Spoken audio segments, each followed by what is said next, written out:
Hello everyone. आज के इस वीडियो लेक्चर के अंदर हम ह्यूमन सिस्टम के अंतर्गत एक्सक्रीटरी सिस्टम मतलब उत्सर्जन तंत्र को हम पढ़ने वाले हैं। बहुत ही छोटा सा टॉपिक है बट काफ़ी इंपॉर्टेंट है। क्वेश्चंस एग्जाम में यहाँ से भी पूछे जाते हैं। बहुत ही सिंपल तरीके से मैं आपको बताने वाला हूँ।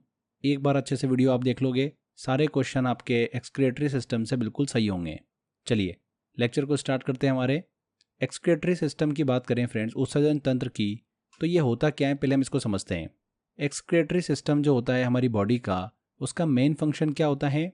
बॉडी को क्लीन और हेल्दी रखना, जिससे कि शरीर की जो इंटरनल प्रोसेस होती है वो स्मूथली चल सके। जो जीव होते हैं उनके शरीर से विषैले अपशिष्ट पदार्थ जो होते हैं, टॉक्सिक वेस्ट प्रोडक्ट, उनको निकालने की जो प्रोसेस होती है उसी को हम क्या बोलते हैं? उत्सर्जन बोलते हैं, मतलब एक्सक्रीटरी बोलते हैं। ये टॉक्सिक वेस्ट प्रोडक्ट जो होते हैं, विषैले अपशिष्ट पदार्थ, ये क्या क्या होते हैं? यूरिया होता है, अमोनिया, यूरिक अम्ल, ये सभी विषैले पदार्थ जो होते हैं शरीर में होते हैं, उनको शरीर से बाहर निकालने की जो प्रोसेस होती है उसी को उत्सर्जन कहा जाता है। समझ में आया आपको? मनुष्यों मतलब ह्यूमंस में अगर हम एक्सक्रीटरी ऑर्गन्स की बात करें, उत्सर्जन अंगों की, तो वो कौन कौन से हैं? किडनी है, स्किन, लंग्स मतलब फेफड़े, लीवर मतलब यकृत, और इंटेस्टाइन। तो ये 5 बेसिकली हमको उत्सर्जन अंग जो है मतलब एक्सक्रीटरी ऑर्गन जो है वो देखने को मिलते हैं। एक एक को बस हमको स्टडी करना है और ये टॉपिक हमारा कंप्लीट हो जाएगा। सबसे पहले हम बात करते हैं किडनी की। ह्यूमंस में जो किडनी होती हैं बेसिकली उसके 2 पार्ट होते हैं। आउटर शेल जो होती है उसे कॉर्टेक्स बोलते हैं, और जो बीच वाला हिस्सा होता है उसे बोला जाता है मेड्यूला। हर एक किडनी जो होती है वो 1,30,00,000 नलियों से मिलकर बनी होती हैं, जिसे हम क्या बोलते हैं? नेफ्रॉन कहते हैं। क्या कहते हैं? नेफ्रॉन। नेफ्रॉन जो होता है ये हमारी किडनी की वर्किंग यूनिट होती है। चलिए इसको थोड़ा सा मैं आपको डिटेल में समझाता हूँ, अच्छे से आपको क्लियर होगा। जैसा कि मैंने आपको बताया, नेफ्रॉन हमारे किडनी की वर्किंग यूनिट होती है, मतलब संरचनात्मक इकाई होती है। इसका क्या मतलब होता है? देखिए, जिस तरीके से हमारा शरीर जो होता है मनुष्यों का, वो सेल से मिलकर बना होता है, उसी तरीके से किडनी जो है वो नेफ्रॉन से मिलकर बनी होती है। हर एक किडनी में मिलियंस ऑफ नेफ्रॉन जो है वो पाए जाते हैं। अगर हम इन नेफ्रॉन के स्ट्रक्चर को लेकर डिस्कस करें तो नेफ्रॉन का, जैसा कि आप यहाँ पर इमेज देख पा रहे होंगे, इसके 2 भाग होते हैं। एक होता है ग्लोमेरुलस और दूसरा भाग होता है ट्यूब्यूल। दोनों को डिस्कस करते हैं। ग्लोमेरुलस की बात करें तो ये एक छोटा सा गुच्छा होता है जो कि सेल का बना होता है, मतलब कोशिका का, और इसका काम क्या होता है? ब्लड को फिल्टर करने का होता है। ये ग्लोमेरुलस जो होता है ये बाउमन कैप्सूल से कवर्ड होता है, जो कि फिल्टर्ड ब्लड को स्टोर करने का काम करता है। क्लियर? इसके बाद हम इसके दूसरे भाग ट्यूब्यूल की बात करें तो ये लंबी मुड़ी हुई नली की एक संरचना होती है जो कि बाउमन कैप्सूल से जुड़ी हुई होती है। फिल्टर्ड ब्लड जो होता है उसको रीएब्जॉर्ब करने में ट्यूब्यूल जो होती है ये मदद करती हैं। इन ट्यूब्स का एक हिस्सा जो होता है वो कलेक्टिंग डक्ट से कनेक्ट होता है, जहां पर अंतिम रूप से तैयार यूरिन जो है वो भेजा जाता है। तो ये क्लियर हुआ आपको? यूरिन जो होता है वो किडनी के कलेक्टिंग डक्ट में स्टोर रहता है, जहाँ से ये यूरेटर मतलब मूत्रवाहिनी के माध्यम से ब्लेडर में पहुँचता है, और फिर अंततः यूरेथ्रा मतलब मूत्र मार्ग से ये हमारे शरीर से बाहर हो जाता है। तो यहाँ पर काफ़ी इंपॉर्टेंट सीक्वेंस आपको दिमाग में रखना है। जो यूरिन होता है वो किडनी से स्टार्ट होता है, यूरेटर से होते हुए वो ब्लेडर तक पहुँचता है, फिर ब्लेडर से ये यूरेथ्रा के थ्रू हमारे शरीर से बाहर हो जाता है। तो इस सीक्वेंस से रिलेटेड एग्जाम में क्वेश्चन पूछ लेते हैं एसएससी में, और अलग अलग एग्जाम में काफ़ी बार क्वेश्चन पूछा जा चुका है, तो ये ध्यान रखिएगा। तो ये आपको नेफ्रॉन का थोड़ा स्ट्रक्चर क्लियर हुआ होगा। नेफ्रॉन जो होता है उसको उत्सर्जन इकाई मतलब एक्सक्रीटरी यूनिट भी कहा जाता है। ये चीज़ भी आप क्लियर रखिएगा। तो आपको समझ में आ गया कि हमारी जो किडनी होती है ये किसकी बनी होती है? नेफ्रॉन की बनी होती है। किडनी का हमारी बॉडी में काम होता है रक्त का जो प्लाज्मा वाला पार्ट होता है उसको छानकर शुद्ध करने का काम होता है। हमारा ब्लड जो होता है, जैसा कि मैंने आपको बताया था ब्लड वाले लेक्चर में, 55% ब्लड का हिस्सा जो होता है वो प्लाज्मा होता है। 45% उसके अंदर क्या होती है? सेल्स होती है, आरबीसी, डब्ल्यूबीसी, प्लेटलेट्स, ये सब मिलकर 45% हिस्सा होता है, और 55% होता है ब्लड के अंदर प्लाज्मा।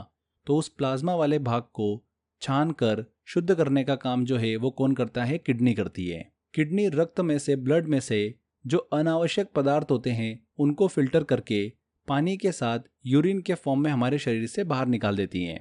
ब्लड के प्यूरिफिकेशन की जो प्रोसेस होती है उसे क्या कहा जाता है?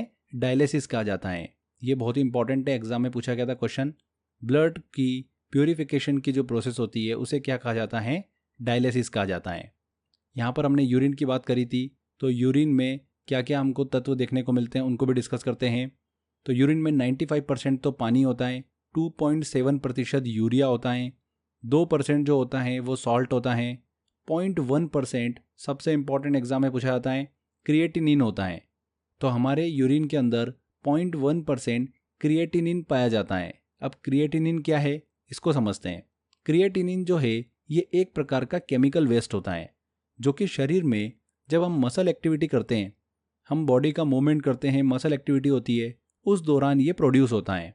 क्रिएटिनिन जो होता है ये मसल में उत्पन्न होता है और ब्लड में इंटर कर जाता है। ब्लड फ्लो के माध्यम से ये हमारी किडनी तक पहुंच जाता है और किडनी इसको फिल्टर करके यूरिन के माध्यम से शरीर से बाहर निकाल देती है। यूरिन में क्रिएटिनिन का लेवल जो होता है वो किडनी की कार्य क्षमता को बताता है, मतलब इसकी वर्किंग कैपेसिटी जो है उसके बारे में हमको इन्फॉर्मेशन देता है कि किडनी जो है वो किस तरीके से फंक्शन कर रही है। तो जब भी आप बीमार होते हो उस समय अगर आप अपनी बॉडी का चेकअप कराते हो तो उसमें आप यूरिन की जांच भी कराते हो, तो उसमें क्रिएटिनिन का लेवल जो होता है वो काफ़ी इंपॉर्टेंट होता है। उससे हमारी किडनी की कार्य क्षमता मतलब वर्किंग कैपेसिटी के बारे में पता लगता है। क्लियर? एग्जाम में पूछा जाता है इसलिए ध्यान रखिएगा। तो 0.1% क्या होता है? क्रिएटिनिन होता है। 0.05% जो होता है वो होता है यूरिक एसिड, यूरिक अम्ल। तो इन सभी चीज़ों से हमारा यूरिन जो है वो बना हुआ होता है। सबसे ज़्यादा इसमें पानी होता है 95%। मैंने आपको सीक्वेंस तो बता ही दिया है कि मानव शरीर में यूरिन का उत्सर्जन जो होता है वो किस सीक्वेंस में होता है, जो अंग उसमें यूज़ आते हैं उनका सही क्रम क्या होता है। किडनी से स्टार्ट होता है, फिर यूरेटर के थ्रू ये ब्लेडर में पहुंचता है, ब्लेडर से ये यूरेथ्रा के थ्रू हमारे शरीर से बाहर हो जाता है। क्लियर? यहाँ पर एक चीज़ और ध्यान रखिएगा, यूरिन का रंग जो होता है हल्का पीला, उसमें उपस्थित यूरोक्रोम या फिर यूरोबिलिन के कारण हमको देखने को मिलता है। किसके कारण? यूरोक्रोम और यूरोबिलिन के कारण। यूरोक्रोम जो होता है बेसिकली एक पिगमेंट होता है जो कि यूरिन को पीला रंग प्रदान करता है। मनुष्य के यूरिन की पीएच वैल्यू जो होती है वो कितनी होती है? 6 होती हैं। यहाँ पर किडनी से रिलेटेड एक काफ़ी अच्छी इन्फॉर्मेशन है। आपने पथरी के बारे में सुना होगा अक्सर, तो किडनी में ही पथरी जो है वो बनती है। और ये पथरी जो होती है ये किसकी बनी होती है? कैल्शियम ऑक्जेलेट की बनी होती है। जब यूरिन में मिनरल्स और सॉल्ट की अधिकता हो जाती है तो ये क्रिस्टल के रूप में जमना स्टार्ट कर देती हैं, जिसको क्या बोलते हैं? पथरी कहते हैं। क्लियर? पथरी का बनने का कारण जो होता है वो पानी की कमी, जेनेटिक भी होता है, तो इस कारण से हमको पथरी जो है वो देखने को मिलती है। तो ये हमारे शरीर का पहला एक्सक्रीटरी ऑर्गन हमने डिस्कस किया, किडनी। दूसरे की तरफ चलते हैं जो कि है हमारा स्किन, त्वचा। हम मनुष्यों में जो स्वेट ग्लैंड होती है वो पसीने के रूप में जो हमारे शरीर का वेस्ट मटेरियल होता है, अपशिष्ट पदार्थ होता है, उसको बाहर निकालती हैं और शरीर का टेम्परेचर जो है वो कंट्रोल करने का काम करती हैं। कौन? स्वेट ग्लैंड, श्वेत ग्रंथियाँ। इसके अलावा सीबेसियम ग्लैंड जो होती है वो सीबम को बाहर निकालने का काम करती हैं। सीबम की बात करें तो सीबम क्या होता है? ये एक तेलीय द्रव होता है, एक लिक्विड होता है जो कि स्किन और बालों को नम रखने का काम करता है और उसे सूखने से बचाता है। सीबम जो होता है ये हमारी स्किन की सेहत और सुरक्षा के लिए बहुत ही महत्वपूर्ण होता है। स्किन जो होती है फ्रेंड्स, ये मनुष्य का सबसे बड़ा ऑर्गन होती है।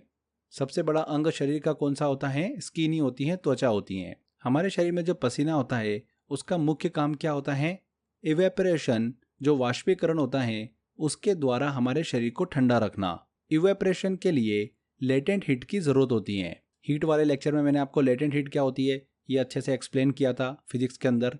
लेटेंट हीट वो एनर्जी होती है जो किसी भी सब्सटेंस पदार्थ को जमने, पिघलने या फिर उबलने के लिए आवश्यक होती हैं।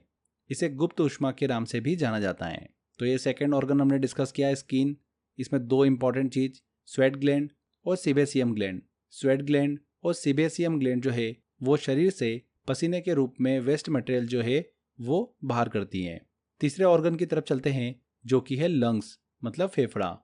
हम मनुष्य जो होते हैं वो लंग्स की मदद से ही क्या करते हैं? रेस्पिरेशन की प्रोसेस कंप्लीट करते हैं। मतलब श्वसन की जो प्रक्रिया होती है वो लंग्स के थ्रू ही होती है। तो मनुष्य जो होता है वो क्या करता है? ऑक्सीजन को लेता है और कार्बन डाइऑक्साइड को रिलीज करता है। तो मनुष्य में कार्बन डाइऑक्साइड मतलब CO2 और वाटर वेपर मतलब जल वाष्प का उत्सर्जन जो होता है वो लंग्स के द्वारा ही होता है। इसलिए लंग्स जो है ये हमारे शरीर का एक काफ़ी महत्वपूर्ण एक्सक्रीटरी ऑर्गन होता है जो क्या काम करता है, CO2 और वाटर वेपर का उत्सर्जन करने का काम करता है। इसके बाद चौथा हमारा ऑर्गन आता है शरीर का, लीवर, यकृत। यकृत जो होता है ये हानिकारक पदार्थ अमोनिया और कुछ एक्स्ट्रा प्रोटीन होता है उसको यूरिया और यूरिक अम्ल में मतलब यूरिक एसिड में कन्वर्ट कर देता है, और लीवर जो है वो किडनी की हेल्प से इन पदार्थों को उत्सर्जित करता है। आगे देखिए, एक इम्पॉर्टेंट चीज़ आप ध्यान रखिएगा, जो लीवर वेन होती है, लीवर शिरा जो होती है, वहाँ पर यूरिया जो होता है उसकी मात्रा सबसे ज़्यादा होती है। वहीं किडनी वेन जो होती है वहाँ पर यूरिया की मात्रा सबसे कम होती है। ऐसा क्यों होता है? देखिए, जब हमारा शरीर प्रोटीन को तोड़ने का काम करता है तभी यूरिया जो है वो बनता है। ये यूरिया लीवर में सबसे ज़्यादा होता है क्योंकि लीवर जो होता है हमारा वही यूरिया को बनाता है। इसके बाद यूरिया जो है वो ब्लड के माध्यम से किडनी तक पहुंच जाता है। किडनी का काम क्या होता है? ब्लड को प्योर करना, उसे छानकर शुद्ध करने का काम होता है। फिर इस यूरिया को किडनी जो है यूरिन के रूप में अलग कर देती हैं, जिसे आगे चलकर शरीर से बाहर निकाल दिया जाता है। इसी वजह से किडनी की वेन में यूरिया की मात्रा जो होती है वो कम होती है। लीवर वेन में यूरिया की मात्रा सबसे ज़्यादा होती है, वहीं किडनी वेन में यूरिया की मात्रा जो होती है वो कम होती है। क्लियर? इसके बाद अगला ऑर्गन हम डिस्कस करते हैं इंटेस्टाइन, मतलब आंत। हमारे शरीर के इंटेस्टाइन जो है वो अनडाइजेस्ट फूड से वाटर और सॉल्ट को एब्जॉर्ब कर लेती हैं। इसी के साथ साथ इंटेस्टाइन में ही बैक्टीरिया के माध्यम से अनडाइजेस्ट फूड जो होता है उसको फर्मेंटेट किया जाता है, जो कि अंत में स्टूल के माध्यम से हमारे शरीर से बाहर निकल जाता है। इस प्रकार जो इंटेस्टाइन होती है, आंत होती है, वो अनडाइजेस्ट फूड को शरीर से बाहर निकालकर एक्सक्रीटरी मतलब उत्सर्जन करने में मदद करती हैं। तो शरीर के एक्सक्रीटरी ऑर्गन में इंटेस्टाइन जो है वो भी एक महत्वपूर्ण रोल प्ले करती हैं, मतलब शरीर के वेस्ट मटेरियल को बाहर निकालने का काम करती हैं। क्लियर हुआ आपको? आगे देखिए फ्रेंड्स, अलग अलग एनिमल्स मतलब जंतुओं में यूरिया एक्सक्रीटरी ऑर्गन जो है उससे रिलेटेड क्वेश्चन पूछ लेते हैं कि यूरिया उत्सर्जी अंग जो है वो कौन सा है। जैसे ऑर्थोपोडा में कौन सा है, सिलेंट्रेटा में कौन सा है, प्लेटीहेल्मिन्थेस में कौन सा है, अमीबा, झींगा मछली, इनसे एग्जाम के अंदर क्वेश्चन बन जाते हैं। तो जल्दी से छोटा सा सेक्शन कवर कर लेते हैं। ऑर्थोपोडा की बात करें जिसमें मकड़ी, तितली, केकड़ा ये सभी आते हैं, तो उसमें यूरिया उत्सर्जी अंग जो होता है, ऑर्गन होता है, वो कौन सा होता है? मेल पिगी डक्ट होता है, मेल पिगी नलिकाएं। सिलेंट्रेटा में बात करें, हाइड्रा, जेलीफिश जिसमें आती है, तो उसमें यूरिया का जो उत्सर्जन होता है वो स्किन और मुख के जरिए होता है। प्लेटीहेल्मिन्थेस में बात करें, बहुत ही इंपॉर्टेंट है ये, इसमें यूरिया का जो उत्सर्जन होता है वो फ्लेम सेल के जरिए होता है। किस सेल के जरिए होता है? फ्लेम सेल के जरिए। अमीबा में हम बात करें तो स्किन और वैक्यूल के थ्रू होता है, त्वचा और रक्तिका के द्वारा। झींगा मछली में ग्रीन ग्लैंड्स के जरिए यूरिया का उत्सर्जन किया जाता है। तो ये क्लियर हुआ आपको? यहाँ पर फ्रेंड्स एक्सक्रीटरी सिस्टम, उत्सर्जन तंत्र वाला टॉपिक हमारा कंप्लीट होता है। जितनी मैंने इन्फॉर्मेशन आपको दी है 100% आपका क्वेश्चन इसी में से बनेगा। चलिए कुछ क्वेश्चंस लगाते हैं, आपको आइडिया लगेगा किस तरीके के क्वेश्चन इस टॉपिक से पूछे आते हैं। देखिए पहला क्वेश्चन है, ब्लड का शुद्धिकरण मतलब प्योरिफिकेशन कहाँ पर होता है? तो ब्लड का शुद्धिकरण कहाँ पर होता है? किडनी में होता है। C answer. मानव शरीर में रक्त का शुद्धिकरण की प्रक्रिया क्या कहलाती है? तो उसे बोला जाता है डायलिसिस। मनुष्य शरीर में यूरिया कहाँ पर बनता है? तो यूरिया बनने का काम होता है यकृत मतलब लीवर में। A answer. यूरिन का पीला रंग किस कारण से होता है? तो किस पिगमेंट की वजह से होता है? यूरोक्रोम की वजह से होता है। किडनी की वर्किंग यूनिट क्या है? तो किडनी की वर्किंग यूनिट क्या होती है? नेफ्रॉन होती है। एक और क्वेश्चन लेते हैं, अभी रिसेंटली बिल्कुल एग्जाम में पूछा गया क्वेश्चन ये एसएससी में। प्लेटीहेल्मिन्थेस में पाए जाने वाली एक विशेष कोशिका कौन सी है जो किडनी की तरह काम करती हैं और अपशिष्ट पदार्थ मतलब वेस्ट मटेरियल को हटाती हैं? तो प्लेटीहेल्मिन्थेस में उत्सर्जी कोशिका मैंने आपको बताई थी, फ्लेम सेल, फ्लेम कोशिका। C answer. तो इस तरीके से क्वेश्चन एग्जाम में पूछे आते हैं इस टॉपिक से। आई होप आपने अगर टॉपिक अच्छे से पढ़ लिया है, सारे क्वेश्चन आपसे बन जाएंगे। टेस्ट वाले सेक्शन में मैंने और भी क्वेश्चंस दे रखे हैं, अच्छे से टेस्ट की प्रैक्टिस कर लीजिए। ये हमारा टॉपिक कंप्लीट होता है। ठीक है, अच्छे से मेहनत करते रहिए। मिलते हैं नेक्स्ट वीडियो में। Bye bye.